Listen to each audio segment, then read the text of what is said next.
Alors dans le monde de l'art et de la recherche, pas loin, très proche de ces questions d'écologie, mais heu, avec un autre regard, il y a la question du care. Moi, j'ai été proche d'une ligne de recherche qui s'appelait Art and Care. Ça, c'est quelque chose qui se développe, fortement. Comment tu définirais le care dans le champ de l'art, brièvement? Alors, c'est un sujet qui est émergent et qui est fortement envisagé et pensé au CNAM, notamment avec ma collègue Cynthia Fleury, qui est titulaire de la chaire Humanité et Santé. Donc, c'est très intéressant. C'est-à-dire qu'il y a le développement de projets, je pense notamment à des projets au Canada sur l'art qui soigne, vraiment, et avec des enjeux, y compris de remboursement par la sécurité sociale, de processus de visite dans les musées, etc. Moi, j'y crois totalement. Je pense qu'on peut se soigner avec l'art, pas par l'art, pas forcément par l'art, mais en tout cas que ça peut faire partie de tout un protocole pour se soigner, mais tout simplement pour prendre soin de soi, prendre soin des autres. Et souvent, j'apprécie d'utiliser le même terme quand je parle de soins. Je parle du soin des œuvres et je parle du soin des gens par les œuvres, en fait. Je pense qu'il y a cette interaction sur le fait de finalement ériger des objets en éléments qu'on va conserver, préserver, dont on va prendre soin, parce qu'en retour, par leur discours, par leur symbolique, ils vont prendre soin de nous. Et moi, je pense que c'est vraiment extrêmement intéressant en matière de réception, puis c'est très important en matière de pratique aussi, c'est-à-dire la pratique artistique, la pratique amateur. Et j'ai beaucoup travaillé à Paris à la reconnaissance des pratiques amateurs, artistiques amateurs, comme n'étant pas seulement le fruit d'un apprentissage, de cours et de répétitions hebdomadaires, etc., mais comme pouvant être reconnu comme une pratique artistique à part entière, qui n'est pas une sous-pratique professionnelle, qui est une autre pratique. Et je pense évidemment que c'est tout à fait fondamental.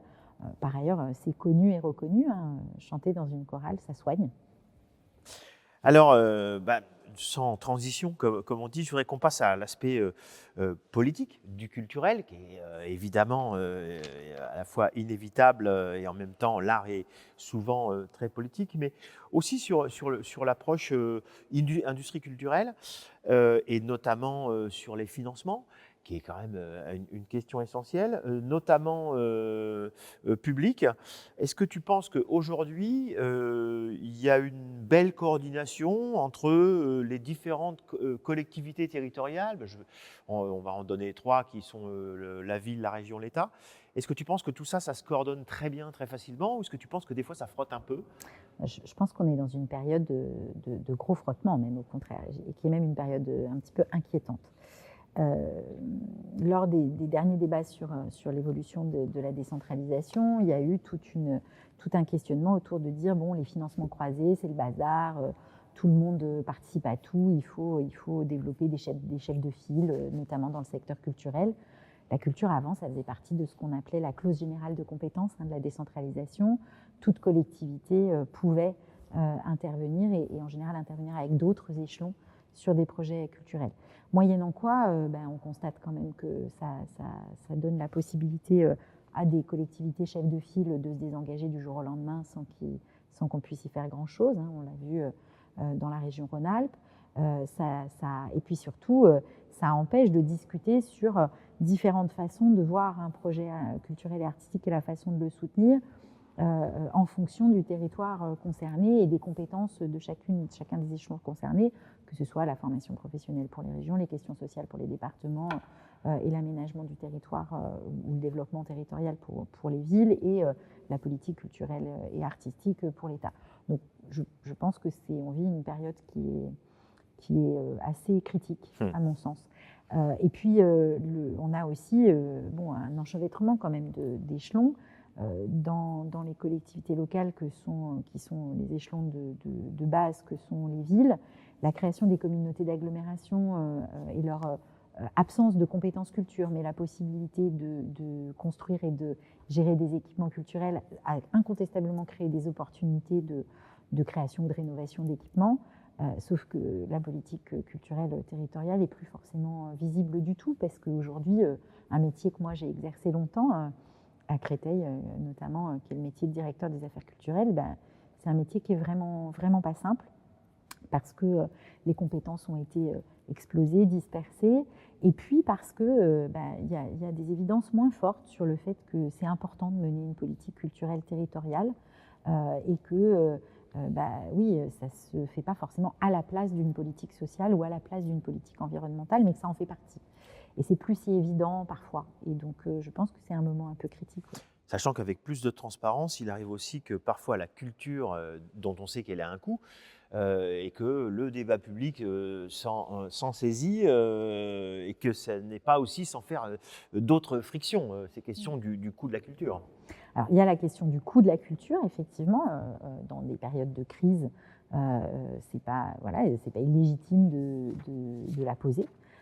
Et puis, il y a la question des contenus, et on en a parlé un petit peu tout à l'heure, de la question de la liberté artistique. Finalement, est-ce qu'on peut garantir, dans le cadre de politiques culturelles territoriales, la liberté artistique et même la favoriser ? Ce sont des questions qui ne sont pas simples, et qui sont, de toute façon, la question de la liberté artistique et en même temps de la prise en compte d'autres enjeux de politique publique et d'intérêt général qui sont l'écologie, le développement durable, la diversité, les enjeux sociaux. Ça a toujours été le sujet d'articulation de ce qu'étaient les politiques de soutien à l'art et à la culture. De ce point de vue-là, là aussi, l'arrivée d'enjeux nouveaux en termes social, environnemental, culturel, ça ne facilite pas forcément les choses, mais en même temps, c'est une période assez passionnante de dialogue, de questions autour du fait que l'art, c'est toujours un conflit, encore une fois, puisque c'est un décalage, et que ça s'articule avec de nouvelles questions qui sont des controverses scientifiques, par exemple, ça s'articule avec d'autres enjeux, d'autres priorités. Bon, c'est une période intéressante, mais ce n'est pas une période simple. Oui, et puis aussi, dans les différentes pratiques artistiques, elles ne se structurent pas de la même manière. On donne souvent l'exemple d'une structuration qui est quand même assez exemplaire dans le spectacle vivant, aussi du point de vue des financements d'ailleurs, et des arts visuels qui peut-être parce que plus près du marché, peut-être plus éloignés parfois de certains financements. C'est-à-dire que chaque pratique artistique aussi a ses modèles qui sont souvent assez différents. Il y a clairement plusieurs mondes. Alors, en France, on a un peu l'habitude de dire qu'il y a 3 grands secteurs culturels et artistiques qui sont en gros ce que j'appellerais le secteur de l'œuvre unique, que l'artiste soit vivant ou mort, que ce soit patrimonial, spectacle vivant, art visuel, le secteur des industries culturelles et créatives, et puis le secteur des arts appliqués, ou des arts à usage, que vont être l'architecture, le design, les métiers d'art, etc. Et puis à l'intérieur du secteur, et ces 3 secteurs d'ailleurs ont des frontières qui sont de plus en plus poreuses, et ça c'est une très bonne chose, de dialogue de plus en plus entre eux. Je pense notamment à tout le secteur des arts appliqués avec le secteur des arts visuels. Et puis à l'intérieur des secteurs de l'œuvre unique, il y a 2 mondes en fait, clairement. En France, pour des raisons historiques de politique culturelle, de statut des créateurs également, entre le spectacle vivant et le secteur des arts visuels, qui est en général occupé de façon écrasante par des artistes-auteurs qui ont du mal à vivre de leur travail, ont du mal à voir reconnu le fait que le temps de création, c'est un temps de travail, qu'il est légitime et nécessaire d'être rémunéré et soutenu quand on expose et quand on crée. Là où, évidemment, dans le secteur du spectacle vivant, heureusement, on a un système absolument formidable qui s'appelle le système de l'intermittence, qui a permis de structurer collectivement un secteur avec tout ce que ça implique en termes de droit à la formation, de droit à la protection sociale, etc. Et donc c'est une vraie question qui commence à être mise en évidence depuis le rapport Racine, mais il y a en France un vrai questionnement sur la façon dont les artistes, notamment plasticiens, mais aussi écrivains, en tout cas tous les artistes auteurs, peuvent vivre de leur travail.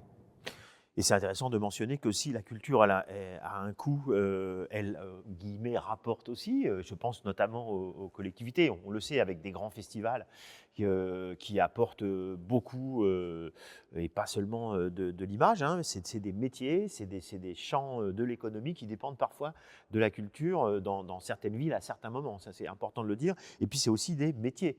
Et il y en a, Dieu sait s'il y en a beaucoup. Ah ben, on estime qu'à Paris, près de 20% des familles dépendent d'au moins un métier culturel ou créatif. Alors, culturel ou créatif au sens large du terme, mais c'est énorme en fait. Ouais, c'est énorme. C'est énorme.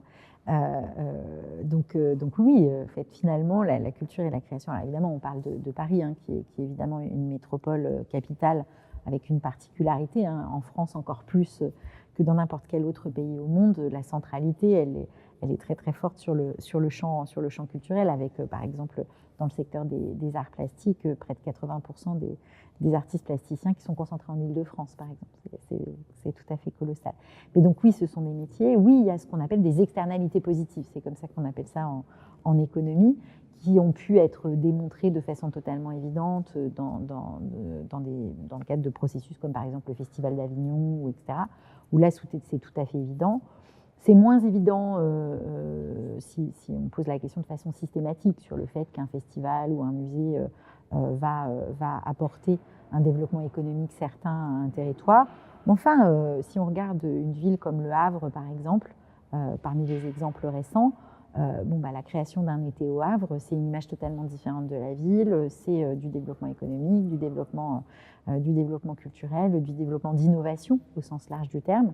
Et ça reste possible qu'avec des projets artistiques et culturels. Alors même si c'est aussi la sphère de l'art et de la culture, la sphère d'une forme de précarité, d'auto-entrepreneuriat de l'art, d'intermittence. Le dernier édito de Fabrice Bousteau qui te précède sur notre MOOC dans Beaux-Arts donnait des exemples d'artistes qu'on connaît très très bien, et quand on découvre leur retraite, on se dit waouh, il y a aussi un problème. Alors évidemment, le monde de l'art et de la culture, c'est aussi ça, hein, c'est aussi une forme parfois de précarité des acteurs. C'est absolument fondamental de mettre ça en évidence et de sortir. Moi, j'y crois beaucoup. Après tout le travail de Pierre-Michel Menger, par exemple, sur la question du travail artiste, de sortir du mythe romantique sur le fait que l'artiste doit forcément travailler pour du beurre. Voilà. C'est-à-dire qu'à un moment donné, c'est un travail.